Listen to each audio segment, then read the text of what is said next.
Hey everyone, it's Coach Kyle here, and before we jump into this episode, we'd love to work with you to achieve your dream physique, whatever it is that you're striving for. There's a lot of mental barriers, and unfortunately, a lot of times people really overthink their decisions that they make. They're not sure what to do day to day, and they can really struggle on their journey, and that's why having a coach can help your confidence and help you so much, and I'm very confident as a coach that we can help you get the results you deserve and keep them, so you can make sure to learn more about our coaching by clicking the first link in the description, checking out colossusfitness.com, scrolling through and fill out an application, which should only take a few minutes. And we can't wait to help some of you awesome people. What's going on, everyone? Welcome to another episode of the Fit, Healthy, and most of all, Happy podcast. I'm your coach and host, Josh, here with his co-host and co-coach, KG, and I'm in the house. And what do we got on the agenda today? So today we have 8 easy steps to help improve confidence in the gym, in life, just overall. I do feel like this is a missing puzzle piece for a lot of people. And honestly, I truly believe that the more confidence we have, just the more ability we have to be happy with our decisions, to know that we're making the right decisions and just overall make the right ones. And honestly, just thinking back, I used to be that one person who, just was kind of super skinny, just very unconfident with my decision-making skills and just, kind of questioning a lot of things. And over time, a lot of these things that we are talking about, I've consistently tried to work towards and try to integrate to just help with that. And I know a lot of times people may not realize that it's something that could be holding them back, but even still, like when you think about it with the movements you're doing in the gym, with things you're making as a decision in terms of nutrition, just day to day, it can definitely affect a lot of people. And I truly believe that these tips will help. Definitely integrate like one at a time, I would say, but you should take notes of it, and you actually can see down below, we have notes of every single one with the description, so you can just copy and paste that, screenshot it, whatever it may be. But number one is just overall self-awareness, like understanding your strengths, your weaknesses, the areas where you lack confidence, and just being able to reflect on the past successes you have, challenges, and being able to identify those patterns. Like it's so hard to make those changes that we need to without realizing what's going on. And that's why I love talking about self-awareness, because when we sit down with a pen and paper, when we just pay attention to these things, we can actually understand what's going on, where we need to improve, what's actually happening, versus a lot of times day to day, we just kind of zoom through without even paying attention or thinking. And this is something that can hold us back for sure. So number one is going to be just self-awareness. And that's what I have for this first one to start this episode off. Confidence is such a big thing because like self-belief and confidence are really just intertwined. And when you can be confident that you'll do something, and even I think most importantly, just having the confidence to be a problem solver and to overcome obstacles and to know you can navigate tough situations, like that's going to help you just accelerate so much in this journey. So this is a really good episode. I promise you're going to get a lot from it. And that takes me to the second tip, which is positive self-talk. So if you're not talking to yourself positively, you're already shooting yourself in the foot. We all know that person who will be like, oh, I'm such an idiot, or maybe you do it to yourself, or I'm so stupid, or I look so silly in the gym, or that was so dumb how I do that. Like, it's okay to make mistakes, and it's better if you can look at things positively. Like, I messed up, but I'm going to use this as a lesson to improve. Or any way where you think normally you would talk to yourself horribly, if you can flip that and be your own support and really just turn a negative to a positive, that can indeed go so far. And we've said it before, like, don't talk to yourself how you wouldn't talk to a friend. Like, you wouldn't go to a friend and say, you're an idiot, you look so dumb doing that set. When you dropped the weight, you didn't do it nice and it banged and everyone's looking at you. Like,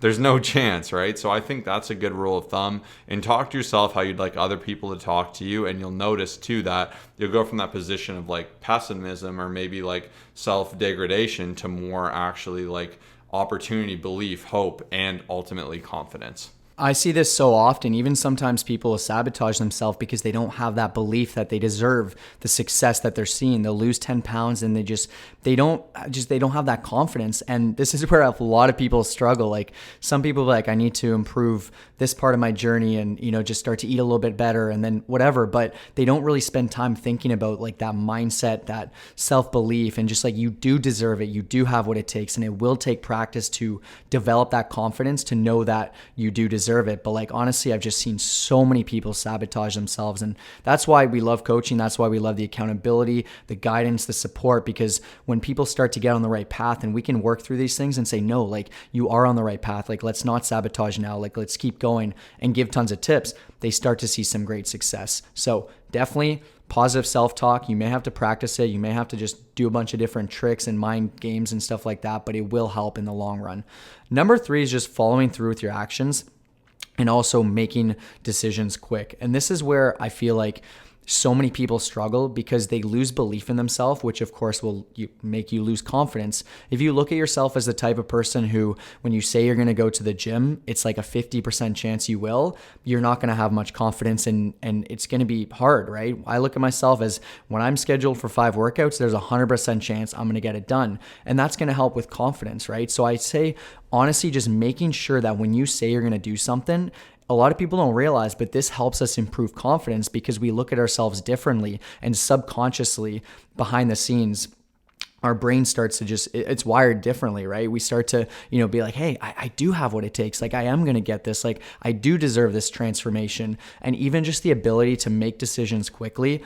I used to be so indecisive. And like when someone would say, hey, you want to do something? Like, it would take me like hours to even figure it out. And of course, the decision to what you're going to have for dinner, to buying a house, like that's fully different. Like there's going to be the ability to make that decision will be a different time frame. Some will be quicker, some will be faster. And that's a very different thing. But I would just say to try to practice. Like that was a skill I'd actively work on. I'm like, for this month, I'm going to spend time when someone says something, I'm going to make a decision quick. And it helps with your confidence because if you're always second guessing, if you're always overthinking, it's going to be very challenging. So take action and follow through with quick decisions. Incredibly well said. And number 4 is just developing your skills and having a reason to be confident. So confidence is big, and it's easier to be confident when you've been in the gym for forever. You know your form's there, you know what you're doing. It can be scary when it's new and something you feel like you're not as prepared for, but doing research and studying and giving yourself more ability to be better. Having a coach can increase your confidence, knowing that there's a pro doing your programming, putting you on a guide, putting you on a path. Like I love when I get new clients and they're like, I just feel so confident in the gym, in my journey, and seeing this progress, knowing it's taken care of. Like I'm all for confidence, and I'm all for sometimes like faking it till you making it, or being like confident when it's tough. But we all know people that are overconfident for no reason, and it just makes them look silly. An example, this one ex-fitness YouTuber or whatever, me and Kyle always joke about it. He was saying how he could essentially beat up these pro fighters just because he was heavier than them.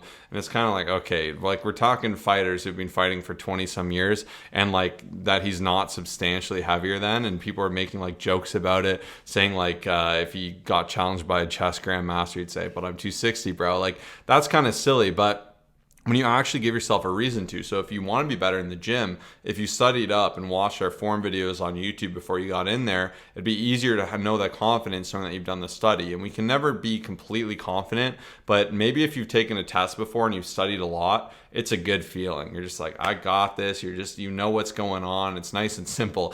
The worst feeling is when you show up with no idea what's going on. And I think some people will mess up by going to the gym, having ambitious goals, but knowing nothing, not knowing what to do in there. And that uncertainty is really, really hard. So the more you can develop that skill, do some research, really look things up, try to understand things, the more empowering it can be and the easier it can make it. Awesome. And as Josh was talking about that, I was really thinking, I think like self-confidence is kind of the phrase I'm looking at. And even when I searched a quick Google search, it says self-confidence is an attitude about your skills and abilities. It means you accept and trust yourself and have a sense of control in your life. You know your strengths and weaknesses well and have a positive view on yourself. And like that to me like says everything. And so that's why I really want to make this podcast, because I feel like every person can benefit from it. But like he was saying, there's a big difference between confidence and also cockiness. So that's something else that needs to be said. But number 5 is just limiting comparisons. Like it's so easy to just focus on who has more than you, who has a better life than you. And I see this happen all the time, even in conversations I'll have with people. And you look up to these influencers and these people who are just, I don't know, they look like they have it all made, and it just can eat away at your confidence. You're constantly comparing. You're like, why don't I have that body? Why don't I have that face, like that hair, whatever it is. So really try to notice. And this is where I think so many people can really pay attention. Like I was talking about making those decisions quickly. When you take one of these little tips and practices and say, this is what I'm going to focus on for this week. Like Josh and I used to do these challenges every week where it'd be like, this is going to be the main focus.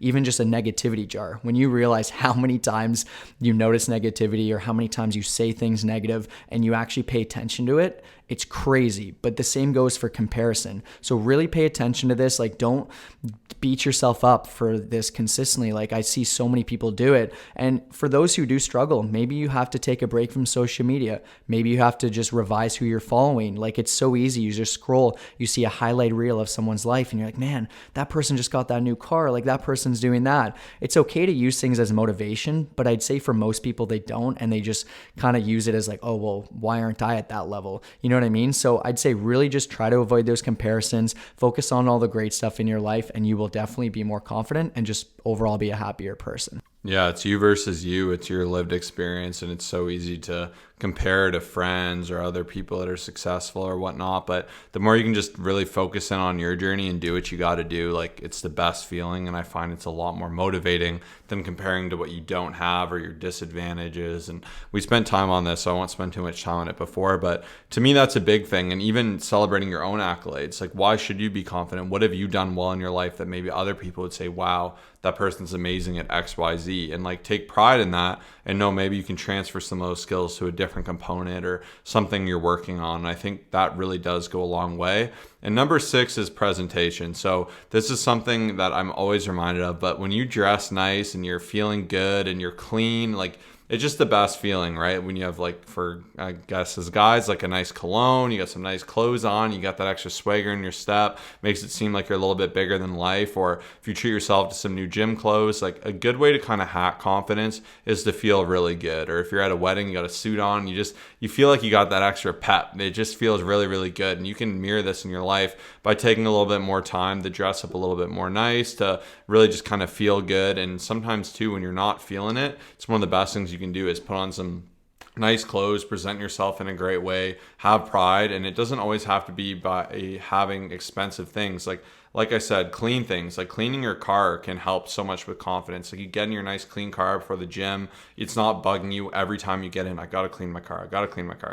Instead, you can just go to the gym. You can celebrate how nice and clean it is, how good it feels. So you can take this a lot of different ways. Even you can take this just in general habits, like maintaining great posture, getting eye contact, like just things that are going to build you up and just help you be a more confident person in general. And you can really take this a ton of different ways. But I think this is a really, really big one. And this is something I'm really passionate about. Yeah. And even just paying attention to like what makes you feel more confident. Like, for those people listening, I'm sure, anytime you get a nice little haircut, you're like, yep, today's the day. Like, it helps a lot. So being able to also be aware of like the different trends and the different things that make you feel a certain type of way, like, take note of that. It's not like you're going to get a haircut every day, but just realizing that these little things can help. You may feel unconfident when you just haven't gotten one for a few months and be like, all right, time to clean up. So anyways, number 7 is just simply facing your fears. I feel like when you have like a million things that you fear, it's hard to be confident, like every single thing. And I've got some notes here. Even I got this from a book. It was saying, gradually expose yourself to situations that challenge your comfort zone. Each small step you take will help you build resilience and self-assurance. And then even from the Magic of Thinking Big, they had a full chapter on confidence. It said, isolate your fear, pin it down, determine exactly what you're afraid of. And then as before, as I was saying, take action. Like, when you notice there's these things that may be scaring you, like if every single time you go into the gym and you're worried about the exercises and you're not sure if you're doing it right and you have all these fears, that's going to eat away at you every time you go in there, and it's going to hold you back. So just any fear that you may have, try to take some time, think about it. Why do you have that fear? Pin it down, and then take action to try to navigate around that and make those changes accordingly. 110%, and some really, really great tips there. And I'm going to go on top of this, and that's not to overthink. So often it's so easy to overanalyze every situation. Like, did what I say just there, is that awkward? Did I look awkward, like in the gym with that movement I did? I made eye contact with someone just by accident. Are they going to think I'm a creep even though I wasn't looking at them? Like, it's so easy to overanalyze so much of your life and put yourself analysis by paralysis. You've heard it before. And the more you can kind of just realize that a lot of these things are so small and it really doesn't matter that much. Like, if you look back to a moment in your life that you thought was so embarrassing and horrible, you probably look back and you're like, okay, it wasn't that big of a deal. It's not the end of the world. And oftentimes too, with confidence, where people go wrong is they'll have a hard time speaking to people or trying new things. And like, the more you can appreciate kind of being novel at something and not being the most experienced, and appreciate being a beginner, a rookie, and owning that, the more better you can feel doing it. And like you can appreciate that start of the gym. And I think too, when you stop overthinking these things, it just allows you to operate. Like I like the analogy of kids. Like as a kid, you would just do things, you enjoy it, you didn't care if it was awkward or stupid. And too often times we'll limit ourselves. Like I know a lot of people that won't go to the gym because they think they'll look silly and they refuse to do it. And it's like, okay, but you're missing out on so much potential and benefit, and maybe you'll look silly for 2 seconds. But the more you can really try to not overthink things, because it really isn't a big deal, the better you can be.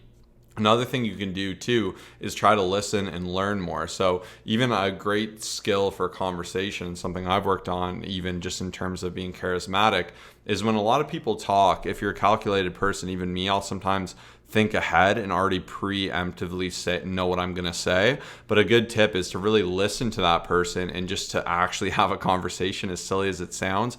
And especially when you're learning, if someone's teaching you at the gym, it can be so easy to try and just hammer off everything you've ever heard or thought of. But if you listen to what they're saying and understand it, you can get more confidence from actually learning it well. And in conversation, it can be so easy to always chat, fill awkward moments, but oftentimes you can learn a lot from silence and from conversations and from other people. And it's so easy to say, oh, this person's 85, they're a homeless person on the side of the street, like I'm not going to waste my time talking to them. But I find taking away that attitude and really just appreciating every person, no matter where they are in their life, no matter how successful, what they've done, you can truly learn something from everyone. And that's something I've been working on too, or even just a random conversation throughout the day. You can get some amazing things that can stick with you for life. I even think back to, there was just a volunteer at the gym cleaning the gym, and I remember, and I said, wow, you're the only person who like cleans this gym super good, when I was a kid.